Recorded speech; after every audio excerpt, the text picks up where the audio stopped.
আরহাম মেহবিনের পিছনে দৌড়চ্ছে। মেহবিনও দৌড়ে উপরের একটা কর্নারে গিয়ে লুকিয়ে পড়ে। ছেলেকে এইভাবে দৌড়াতে দেখে আরহামের মা আরহামের কাছে এসে বলো, বাবা তুই থাম, কি করছিস কি তুই? মেয়েটার পিছনে এভাবে দৌড়াচ্ছিস কেন? আরহাম ক্ষিপ্ত গলায় বলো, মা তুমি জানো না, আজকে আমার জরুরি একটা মিটিং আছে, কিন্তু স্টুপিড মেয়েটা আমার গায়ে দুধ ঢেলে দিয়েছে না খেয়ে। কতটা অবাধ্য দেখেছো তুমি? যেখানে আমি ওকে পুরো গ্লাসটা শেষ করতে বলেছিলাম, সেখানে ও কী করলো? পুরো দুধের গ্লাস আমার উপরেই ফেলে দিল। আরহামের মা বুঝেছেন ছেলে আজ চটেছে, তাই ছেলেকে শান্ত করার জন্য তিনি বলেন, আহা, হয়তো বুঝিনি তুই দাঁড়িয়েছিলি, তুই রাগ করিস না। হ্যাঁ বুঝবে কেন, ও তো নাদান শিশু তাই না? আজকে ওর একদিন কি আমার একদিন। রাহেলা, 4 গ্লাস দুধ রেডি রাখো। ভাইজান গো, 4টা গ্লাস? আরহাম ধমকে বলো, বেশি বকবক করো না, যা বলছি করো, রেডি করে উপরে নিয়ে এসো। রাহেলা মাথায় হাত দিল, সে সব বুঝে গেছে। আজকে 4 গ্লাস সব আরহাম মেহবিনকেই খাওয়াবে। আজ মেহবিনের কি হবে ভাবতে রাহেলার হাত পা কাঁপছে। আরহাম উপরের দিকে দৌড়ে যায়। আরহাম উপরে গিয়ে নিজের রুমে গিয়ে দরজাটা ভিড়িয়ে দেয়। দরজা খোলার শব্দে মেহবিন মৃদু কেঁপে ওঠে। এইবার সে করবে। আরহাম চারপাশে ঘুরতে ঘুরতে বলে, হেই স্টুপিড গার্ল, তুমি এখনই বেরিয়ে পড়ো, লুকিয়ে কোনো লাভ নেই, আজকে তোমাকে কেউ বাঁচাতে পারবে না। আরহাম রুমের চারপাশে ঘুরছে। মেহবিন আল্লাহ আল্লাহ করছে, যে করেই হোক আরহাম নাগজমের থেকে তাকে বাঁচতেই হবে। আজকে যদি একবার আরহাম তাকে ধরে ফেলে, সে বাঁচতে পারবে না। আরহামের চোখ যায় ছোট বিছানার কিনারের দিকে। সেখানে মেহবিন ওড়নাটা স্পষ্ট দেখা যাচ্ছে। আরহাম ঘুরে পিছন থেকে মেহবিনের হাত ধরে বলে, এখন কোথায় যাবে তুমি? মেহবিন আরহামকে দেখে চমকে ওঠে। মেহবিন শুকনো ডুব গেলে আরহাম আবারও বলে ওঠে, অনেক দৌড় করিয়েছ তুমি মেয়ে, now it's smart run. Rahela কোথায় তুমি? আজকে তোমাকে 4 গ্লাস দুধ খাওয়াবো। আমার উপর দুধ ফেলে দেওয়ার শাস্তি তোমাকে পেতেই হবে। মেহবিনের যেন মাথা ঘুরে যাওয়ার উপক্রম। 1 গ্লাস দুধই সে খেয়ে শেষ করতে পারে না, সেখানে 4 গ্লাস! কিছুতেই সে খাবে না। মেহবিন অসহায় মুখ করে বলে, দেখুন প্লিজ, আমি বুঝিনি, আমাকে ছেড়ে দিন, আমাকে আজকে ভার্সিটি যেতেই হবে। কালকের টেস্ট এক্সামটা মিস করছি, আজকে একদমই করা যাবে না। সেইটা তোমার এইসব স্টুপিড কাজ করার আগে মনে ছিল না? তুমি আমার ব্লেজারটা কি করেছো? তুমি জানো আমার কত ইম্পর্টেন্ট মিটিং ছিল আজকে? স্টুপিড একটা। মেহবিন কিছু একটা ভেবে বলে, আইডিয়া, আপনি দাঁড়ান, আমি এক্ষুনি আসছি।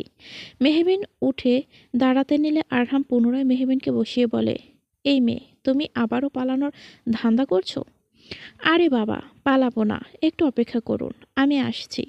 মেহবিন উঠে দাঁড়িয়ে ওয়াশরুমে গিয়ে একটা ভেজানো কাপড় নিয়ে আসে।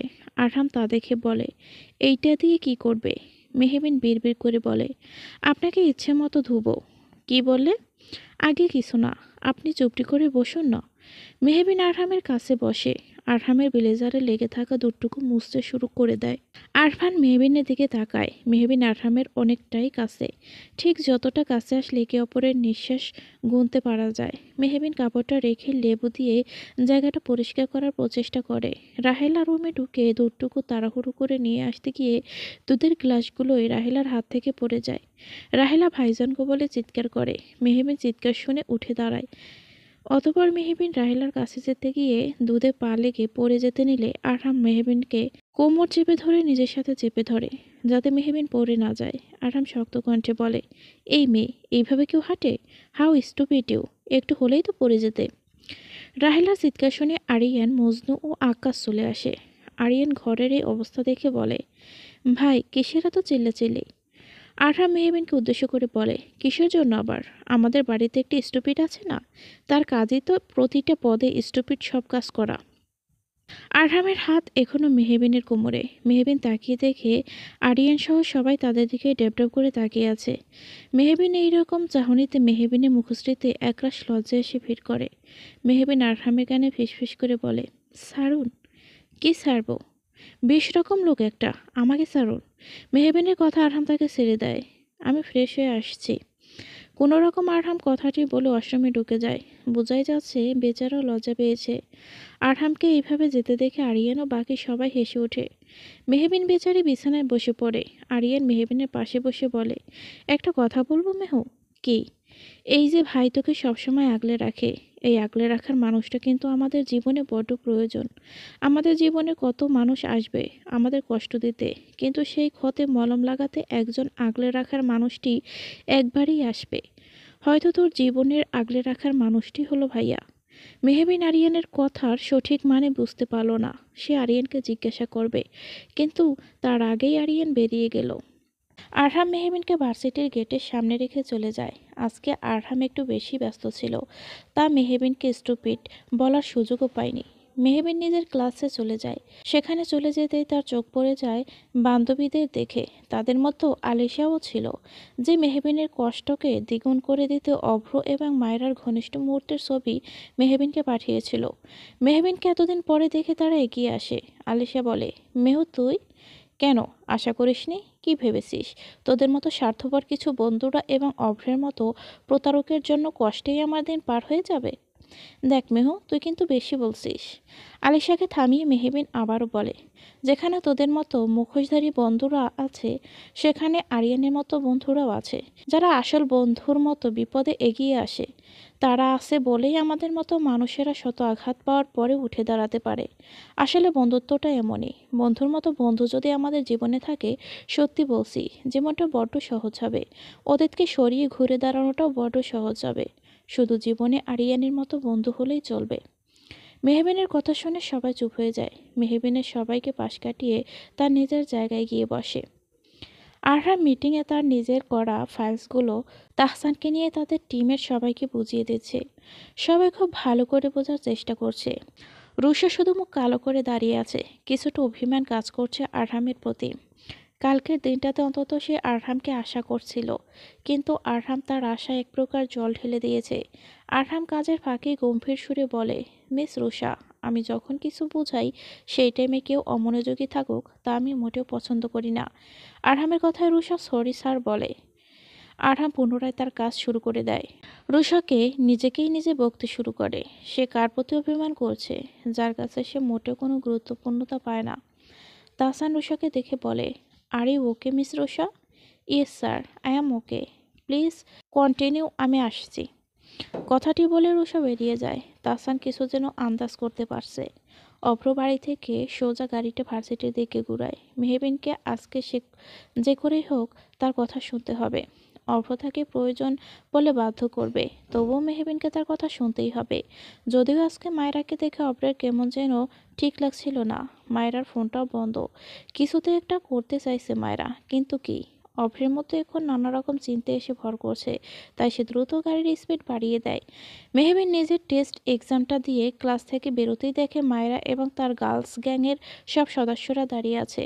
মায়রা ভার্সিটিতে বেশ ক্ষমতা আছে সিনিয়র হিসেবে। মায়রাকে এইভাবে পথ আটকে দাঁড়াতে দেখে মেহবিন বলে, এইভাবে পথ আটকে দাঁড়িয়ে আছো কেন? কেননা তুমি আমার পথের কাঁটা হয়ে দাঁড়িয়ে আছো। মায়রার কথায় মেহবিন চমকে বলে, পথের কাঁটা মানে? কিসব বলছো তুমি মায়রা? আমাকে যেতে দাও, সামনে থেকে সরো। দাঁড়াও মেহবিন, এত কিসের তাড়া? তুমি কি ভেবেছো তুমি আমার সংসার ভাঙবে আর আমি বসে বসে দেখব? দাঁতে দাঁত চেপে কথাটি বলে মায়রা। মেহবিন মুচকি হেসে বলে, মানুষের সংসার ভাঙাটা তোমার কাজ মায়রা। এইসব কাজ তোমাকে শোভা পায়, আমাকে নয়। এইসব কথা আমাকে একদম বলবে না, না হলে আমি প্রিন্সিপাল স্যারকে জানাতে বাধ্য হব। এইটা আমার পার্সোনাল জায়গা না যে তুমি এখানে নিজের পার্সোনাল লাইফে আক্রোশ দেখাবে। সর বলছি।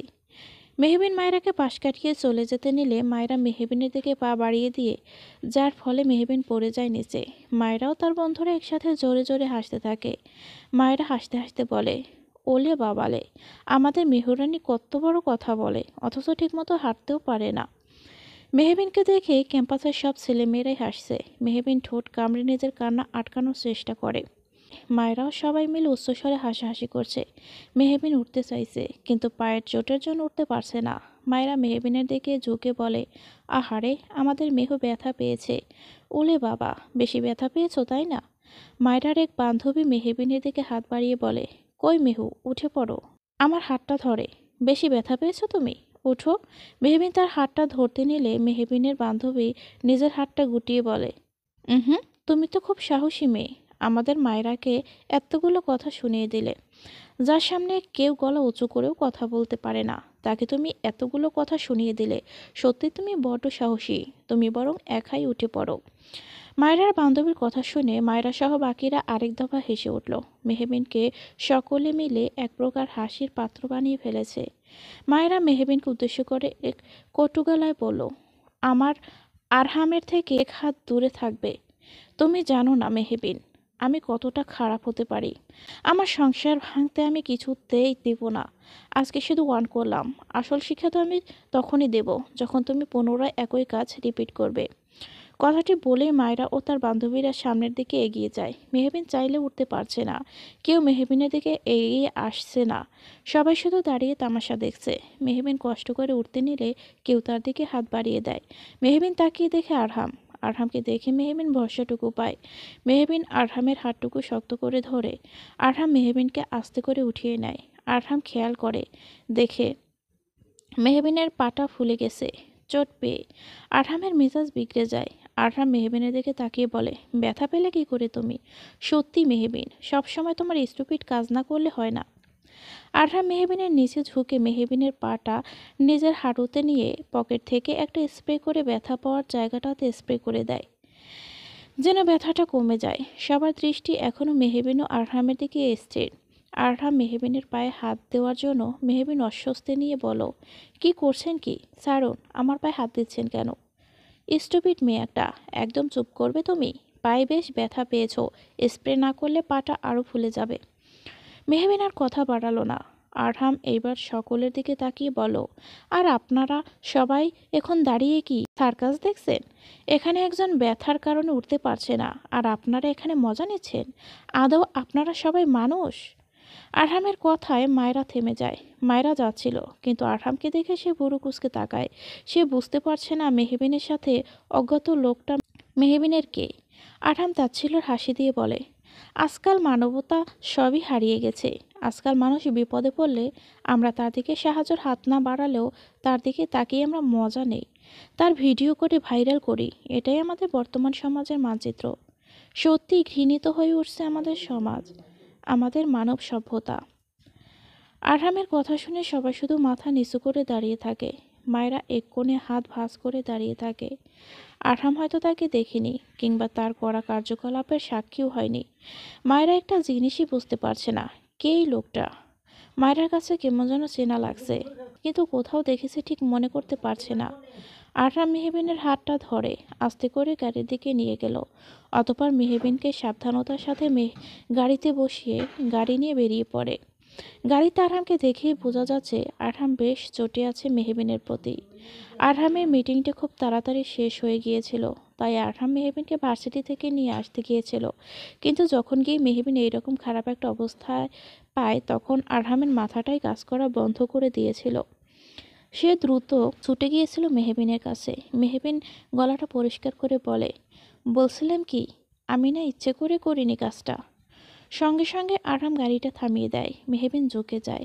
আরহাম মেহবিনের কাছে এসে রাগান্বিত গলায় বলে, don't excuse Mehbin, you just stupid. সবসময় নিজের মতো চলো। একটিবার কি ভাবো না তোমার গর্ভে ছোট্ট একটা প্রাণ বেড়ে উঠছে, তাকেও তো খেয়াল রাখাটা তোমার দায়িত্ব, তাই না? তুমি যদি এইভাবে বেখেয়ালিভাবে এখন থাকো, এতে বেবিরও ক্ষতি হবে। সবসময় তো আর আমি থাকবো না তোমাকে বাঁচাতে।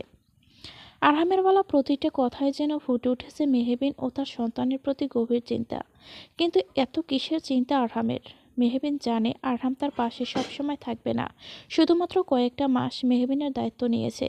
মেহবিন আরহামের দিকে তাকিয়ে বলে, আমার ও আমার বেবির জীবনটা শুধুমাত্র একাই পারবো আমি আমার বাচ্চাকে সামলাতে। আমি জানি সেটুকু ভরসা নিজের উপর আমার আছে। আপনি কোনো চিন্তা করবেন না। আরহাম মেহবিনের দিকে আরেকটু আগায়, যার কারণে মেহবিন কিছুটা পিছিয়ে যায়। আরহাম মেহবিনের কানে আলতো সুরে বলে, আমাদের জীবনের যেই পথ রয়েছে, সেই পথে আমাদের একাই হাঁটতে হবে। সেই পথে কিছু মানুষ আসবে যারা আমাদের পাশে থেকে আমাদের পথ চলার রাস্তাটুকু সহজ করে দেয়। আমি শুধু সেসব মানুষদের কাজটাই করছি। বাকি পথ তুমি একাই হাঁটছো মেহবিন। কথাটি বলে আরহাম মেহবিনের থেকে দূরে গিয়ে ড্রাইভিংয়ে মনোযোগ দেয়। মেহবিন আরহামের কথা শুনে কিছু বলল না।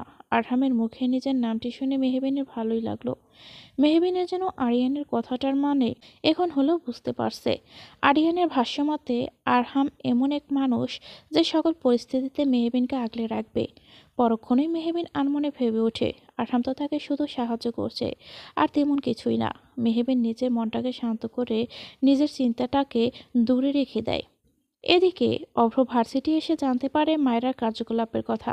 সঙ্গে সঙ্গে অভ্রের মাথায় দাউ করে আগুন জ্বলে ওঠে। অভ্রর আগে গাড়ির দরজায় বাড়ি মেরে মায়রার ক্লাসের দিকে এগিয়ে যায়। মায়রা তার বন্ধুদের সাথে কিছু বিষয়ে কথা বলছিল। অভ্রকে দেখে মায়রা বলে ওঠে, অভ্র তুমি এখানে? অভ্র কিছু না বলে সকলের সামনে এক প্রকার টানতে টানতে মায়রার হাত ধরে বাইরে নিয়ে যেতে থাকে। ভার্সিটির সবাই অভ্র ও মায়রার দিকে তাকিয়ে আছে। মায়েরা বারবার বলে যাচ্ছে যেন অভ্র তাকে ছেড়ে দেয়, কিন্তু অভ্র তার কথাকে কর্ণপাত না করে তাকে টানতে টানতে গাড়ির দিকে নিয়ে যায়। মায়েরাকে বাড়িতে এনে অভ্র মায়েরাকে ড্রয়িং রুমে সরে ফেলে। অভ্রের মা ইশরে বেগম এখন বাড়িতে নেই। মায়েরা অভ্রের এমন ব্যবহারে অবাক হয়ে বলো, আমার সাথে এমন করছো কেন অভ্র? কি করেছি আমি? কি? অভ্র মায়রার দিকে ঝুঁকে মায়রার গালটা চেপে ধরে বলে, একদম ন্যাকা সাজবে না মায়রা, সব জানি আমি কিভাবে তুমি আজ সবার সামনে মেহবিনকে অপমান করেছো। তোমার সাহস কি করে হয় মেহুকে এইভাবে অপমান করার? কি এমন করেছে মেহু? তোমার যা বলার তো আমার সাথে বলতে। মেহুকে এইভাবে টানতে গেলে কেন মাঝখানে? মায়েরা চিৎকার করে বলে, তোমার মেহুই তো সব নষ্টের গোড়া, তার জন্যই তো আজ আমার সংসার ভাঙতে বসেছে। কেননা তোমার মেহুর প্রতি দরদ উতলে উঠছে, যা আমি সহ্য করতে পারছি না। মায়েরার কথায় অপ্র থমে যায়। মায়েরা আবারও চিৎকারের সুরে বলে, যেই মেহুকে নিয়ে তুমি আমার সাথে ঝগড়া করেছো, সেই মেহু কিন্তু নতুন কাউকে জুটিয়ে ফেলেছে। দিব্যি নতুন প্রেমিকের সাথে প্রেম করে বেড়াচ্ছে। কথাটি শুনে অপ্রের বুক ধক ধক করে ওঠে। সে মায়েরার দিকে তাকাতেই মায়েরা আবারও বলে, এইসব চরিত্রহীন মেয়েরা আর কি পারে বলো? এদের তো শুধু নতুন কাউকে জুটাতে পারলেই হলো, আজ এর সাথে কাল ওর সাথে। মেহবিন এমন একটা মেয়ে যে এখন নতুন কাউকে পেয়ে ওর শান্তি হয়নি। ও এখন আমার সংসারটা শেষ করে দিতে চাইছে। বাজারি মেয়ে একটা।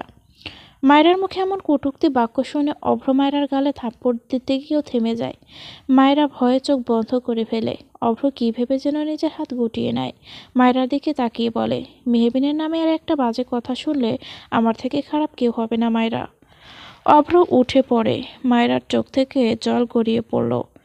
আজ অভ্র তার দিকে হাত তুলতে যাচ্ছিল, যে অভ্র বিয়ের আগে কখনো তার গায়ে একটা আঁচ আসতে দেয়নি। মায়রার মাথাটা কেমন যেন চক্কর দিয়ে উঠল। মায়রা লুটিয়ে পড়ল মেঝেতে। আরহাম মেহবিন বাড়িতে ঢুকে শুনতে পায় কারো হাসাহাসির শব্দ। আরহাম ও মেহবিন গিয়ে দেখে আরহামের মায়ের সাথে একজন বয়স্ক মহিলা, একজন যুবতী মেয়ে। মেয়েটাকে দেখেই মনে হচ্ছে মেয়েটি গর্ভবতী। আরহামকে দেখেই বয়স্ক মহিলাটি এগিয়ে এসে বলেন, আমার আরহাম বাবা যে, কেমন আছো? আরহাম সৌজন্য হাসি দিয়ে বলো, এই তো ভালো আছি, আপনারা সবাই কেমন আছেন? মহিলাটি এবার মেহবিনের উদ্দেশ্য করে বলেন, এই তো বাবা, আমরা ভালোই আছি। এই মিষ্টি মেয়েটা বুঝি তোমার বউ? বউর একটা শুনে মেহবিন আরহামের দিকে তাকায়। আরহামের দৃষ্টি নিচের দিকে। আরহাম কোনো রকম আসছে বলে তাড়াহুড়ো করে উপরে চলে যায়। মহিলাটির প্রশ্নে সঙ্গে সঙ্গে আরহামের মা বলেন, হ্যাঁ আমাদের আরহামের বউ, বড় মিষ্টি বউমা আমার। আরহামের মা বুঝতে পারলেন মেহবিন অজ্ঞাত বয়স্ক মহিলাটি ঠিক কে তা বুঝতে পারছে না। তাই আরহামের মা বলেন, মেহু, মা উনি হচ্ছে তোমার খালা শাশুড়ি বলতে পারো, আমার মামাতো বোন রবি। রবি তার বৌমাকে নিয়ে আমাদের জন্য মিষ্টি নিয়ে এসেছে। আসলে আমাদের রবির বৌমা মা হতে চলেছে। বয়স্ক মহিলাটি মেহবিনের দেখে কিছুটা সন্দেহের দৃষ্টিতে তাকিয়ে বলেন, তোর বউকে দেখেও তো মনে হচ্ছে সে সন্তান সম্ভবা।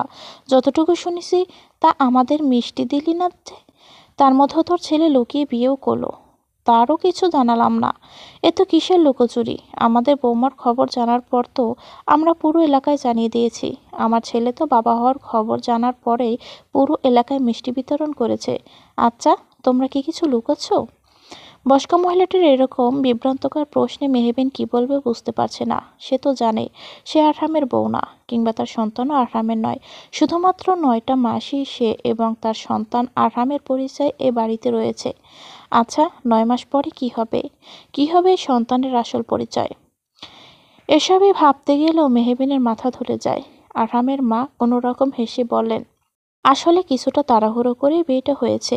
তার মধ্যে বাচ্চা হওয়ার খবর। আরহামের বাবাও এই সময় বাড়িতে নেই, কাল পরশুর মধ্যে চলে আসবে। তিনি আসলে আমরা সবাইকে একেবারে মিষ্টি খাইয়ে সুখবরটা জানিয়ে দেব। মহিলাটি হেসে বলেন, তা বৌমা, জানো আমার ছেলেটা কত পাগল। পুরো বাড়িতে বাচ্চারা খেলনায় পরিপূর্ণ করেছে। আমার বৌমাকে একেবারে চোখের আড়াল করে না, রাত দিন ধরে শুধু বাচ্চার নামকরণ নিয়ে ব্যস্ত থাকে। প্রথম বাচ্চা বলে কথা, কোনো শখ আমার ছেলে অপূর্ণ রাখবে না। তা মেহুমা, তোমার বড় বুঝে এসব করেছে? মেহবিন ভাবল, বাড়িতে জায়গা দিয়েছে এটাই অনেক, তার মধ্যে আবার এইসব করবেন উনি। তাও যদি সত্যিকারের বর হতো তাহলে মানা যেত। মেহবিনকে এসব আপত্তিকর প্রশ্ন থেকে আরিয়ান এসে বাঁচিয়ে দিল। আরিয়ান ঢুকেই মেহবিনকে উদ্দেশ্য করে বলো, ভাবি তুমি আমার জামাটা কোথায় রেখেছিলে? ঠিক পাচ্ছি না, এসে খুঁজে দিয়ে যাও তো। আরিয়ানের তালে সাই দিয়ে মেহবিন বলো, এই তো আসছে। মেহবিন আরিয়ানের পিছনে আরিয়ানের ঘরে চলে যায়। আরিয়ানের ঘরে এসে যেন মেহবিন হাঁফ ছেড়ে বাঁচে। মেহবিন বিছানায় বসে বলো, আজকে তুই আমাকে সত্যি বাঁচিয়ে দিলি। আরিয়ান নিজের হাতের ঘড়িটা টেবিলে রেখে বলে, তুই কিভাবে এদের টলারেট করছিস বলতো? সারাদিন শুধু এইটা সেইটা জিজ্ঞাসা করতে থাকে। মানুষের ঘরের খবর জেনে তা এলাকা জুড়ে ছড়িয়ে না দিলে এদের ভাত হজম হয় না। মেহবিন ঠেস দিয়ে বসে বলে, শরীরটা আবারও কেমন যেন দুর্বল লাগছে। আরিয়ান কিছু একটা ভেবে বলে, আজকে মেহ তুই প্রপারলি খাওয়া দাওয়া করেছিস? মেহবিন অসহায় ফেস করে বলে, সকালে খেতে পারিনি, বমি আসছিল, তাই না খেয়ে ভার্সিটি চলে গিয়েছে। আর ইউ সিরিয়াস মেহ? এই টাইম প্রপারলি খাওয়া দাওয়া করাটা কতটা ইম্পর্টেন্ট তাই জানিস? টাইমলি না খেলে তো বেবির ক্ষতি হবে। সত্যি তোকে কিছু বলার নেই। এমনি এমনি কি আর এই মেয়েকে স্টুপিড বলি আমি? আরহাম রাগান্বিত সুরে কথাটি বলে রুমে ঢুকলো। আরহামকে দেখেই মেহবিন শুকনো ঢুক গেল। এইবার সে গেছে একেবারে। আরহাম মেহবিনের দিকে তেড়ে এসে বলে, একটা কথা বললে কি তোমার মাথায় যায় না stupid? You are just bloody girl. কথাটি বলেই আরহাম মেহবিনের হাত ধরে বলে, আমার সাথে এক্ষুনি যাবে তুমি, তোমার ব্যবস্থা করছি আমি। মেহবিন অসহায় ফেস করে আরিয়ানের দিকে তাকিয়ে বলে, আরিয়ান ভাই আমার, এই জল্লাদের থেকে আমাকে বাঁচা। আরিয়ান অন্যদিকে ঘুরে বলে, আমি জানি না, এবার দোষটা তোর। আরহাম মেহবিনের হাত ধরে নিয়ে যেতে যেতে বলল, আমাকে জল্লাদ বলা তাই না? এবার সত্যি তোমাকে জল্লাদগিরি করে দেখাবো আমি। মেহবিন পারলে তো কেঁদেই দেবে এইবার। মায়রাকে অজ্ঞান হয়ে যেতে দেখে ঘাবড়ে যায় অব্র। অব্র তাড়াতাড়ি মায়রার কাছে গিয়ে মায়রার জ্ঞান ফেরানোর চেষ্টা করতে থাকে, কিন্তু সে ব্যর্থ। অব্র মায়রাকে কোলে করে তাদের বেডরুমটাই নিয়ে যায়। অতঃপর ডক্টরকে ফোন করে জানায়। ডক্টর জানিয়েছে সে আসছে। অভ্র পানির গ্লাসটা হাতে নিয়ে মায়রার দিকে ছিটিয়ে জ্ঞান ফেরানোর চেষ্টা করে, তবুও মায়রার জ্ঞান ফিরছে না। অভ্র বুঝতে পারছে না হঠাৎ মায়রার কি হলো। ডক্টর এসে মায়রাকে চেক আপ করছে। ইস্টার বেগম অভ্রের দিকে ক্ষিপ্ত দৃষ্টিতে তাকিয়ে আছেন। তিনি বুঝতে পারছেন তার ছেলেই মায়রার এরূপ অবস্থার জন্য দায়ী। ডক্টর কিছুক্ষণ পরে বলেন, কিছুক্ষণ পরে মায়রার জ্ঞান ফিরে আসবে। কিন্তু হঠাৎ মায়রার অজ্ঞান হয়ে গেলেন কেন? অভ্রের প্রশ্নে ডক্টর বলেন, সেইটা আমিও বুঝতে পারছি না। আপনি এবং আপনার স্ত্রীকে নিয়ে কাল আমার চেম্বারে আসুন, আমি কয়েকটা টেস্ট করাতে চাই ওনার। ডক্টর কথাটি বলে বেরিয়ে গেলেন। ইসরা বেগম তার ছেলের কাছে এসে বলেন, এসব কি করেছো তুমি অব্র? আজকে মেয়েটা তোমার জন্য অসুস্থ হয়ে পড়েছে। মায়েরার বাবা যদি মেয়ের এই অবস্থার কথা জানতে পারে তাহলে কি হবে বুঝতে পারছো? অব্র এইবার মুখ খুলে বলে, আমাকে ক্ষমা করবে মা, আমার মনে হচ্ছে না আমি ভুল কিছু করেছি। মায়েরা মেহবিনের নামে বাজে মন্তব্য করেছে, তা আমি কি করে সহ্য করব বলো? যতই হোক মেহবিন আমার প্রাক্তন স্ত্রী। আমার মতে মায়েরা যদি পুনরায় মেহবিনের বাজে কিছু বলে তাহলে আমার হাত সত্যি সত্যি উঠে যাবে। ইসরা বেগমের অবাকের সুরে বলল, অভ্র এসব কি বলছো? এখন কি তোমার কাছে মায়েরার থেকেও মেহবিন বেশি কিছু হয়ে গেল? অভ্র কিছুক্ষণ চুপ থেকে বলল, হয়তো তাই। অভ্র আর দাঁড়ালো না, দ্রুততার সাথে বেরিয়ে গেল। মায়েরার জ্ঞান ততক্ষণে ফিরে গিয়েছে। সে অভ্রের বলা সব কথাই শুনে ফেলেছে। সে শুনে থেকেই কেঁদে উঠছে। মায়েরার কান্নার আওয়াজ শুনে ইসরা বেগম মায়েরার কাছে যায়। মায়েরা ইসরা বেগমকে জড়িয়ে ধরে বলল, দেখলেন আন্টি, আমি বলেছিলাম না অভ্র আগের মতো নেই। অভ্র দিন দিন পসেসিভ হয়ে উঠছে মেহবিনের প্রতি, দুর্বল হচ্ছে ধীরে ধীরে। এইভাবে চলতে থাকলে মেহবিন ঠিক অভ্রের লাইফে ফিরে আসবে। আমি থাকতে তা হতে দিব না। ছেলের সংসার ভেঙে যাক তা আমি কিছুতেই চাইব না। আমার কাছে একটা উপায় আছে। ইসরা বেগমের কথায় মায়েরা বলল, কি উপায় আন্টি? আরহাম মেহবিনের হাত ধরে বিছানায় নিয়ে গিয়ে বসায়। মেহবিনকে বসিয়ে আরহাম নিজের ব্লেজারটা রেখে বাইরে চলে যায়। মেহবিন বুঝতে পারছে না আরহাম হঠাৎ কোথায় গেল। আরহাম রান্নাঘরে গিয়ে দেখে রাহেলা রান্না করছে। আরহাম রাহেলার উদ্দেশ্য করে বলে, মা কোথায়? বড় খালা তো এইমাত্র গেল, তার বইনের লগে কইজেনি। আপনি হঠাৎ রান্নাঘরে কিছু লাগবে? হ্যাঁ, আমি স্যুপ রান্না করব, তুমি এখন রান্নাঘর থেকে যাও। কিন্তু ভাইজান, আপনি রান্না করবেন? না হলে কি করব? তুমি তো স্যুপ করতে পারবে না, তার মধ্যেও মাও নেই। এদিকে মেহবিন সকাল থেকে কিচ্ছু খায়নি, বড্ড স্টুপিড মেয়েটা। স্যুপটা খেলে একটু মুখে রুচি আসবে। দেখি সরো। রাহেলা রান্নাঘর থেকে সরে গেলে তার বিশ্বাস করতে একটু কষ্ট হচ্ছে যে আরহাম এক গ্লাস পানিও নিজে খেত না, সে নাকি আজ রান্না করবে। সত্যি ভাইজান বড় ভাবিকে বড্ড ভালোবাসে। কথাটি বলে রাহেলা মুচকি হাসে। আরহাম ইউটিউব বের করে স্যুপ রান্না করে ফেলল খুব সহজেই। মেহবিন রুমে বসেছিল। আরহাম স্যুপের বাটিটা রেখে বলল, এই যে স্টুপিড মেয়ে, এই স্যুপটা খেয়ে ফেলো। আমার সামনেই খাবে তুমি। যদি এটা ফিনিশ না করো দেখবে কি করি আমি। মেহবিন উঠে দাঁড়িয়ে বলল, আন্টি তো বাসায় নেই, তাহলে স্যুপ কে করলো? এই স্যুপ কি আপনি করেছেন? আপনি রান্না করছেন, তাও আমার জন্য? বড্ড বেশি কথা বলো তুমি, আগে খেয়ে নাও। আচ্ছা, প্রচণ্ড গরম স্যুপটা, আমি বরং খাইয়ে দিচ্ছি। আরহাম স্যুপের বাটিটা হাতে নিয়ে স্যুপে হালকা ফু দিয়ে মেহবিনের মুখের সামনে তুলে ধরে। মেহবিনও খেয়ে নেয়। আরহাম খুব যত্নে মেহবিনকে খাইয়ে দিচ্ছে। মেহবিনের কেন যেন বড্ড ভালো লাগছে মানুষটার কতটা যত্ন করে তাকে। সবটাই কি দায়িত্ব থেকে? মেহবিনের মুখে অজান্তে হাসি ফুটে ওঠে।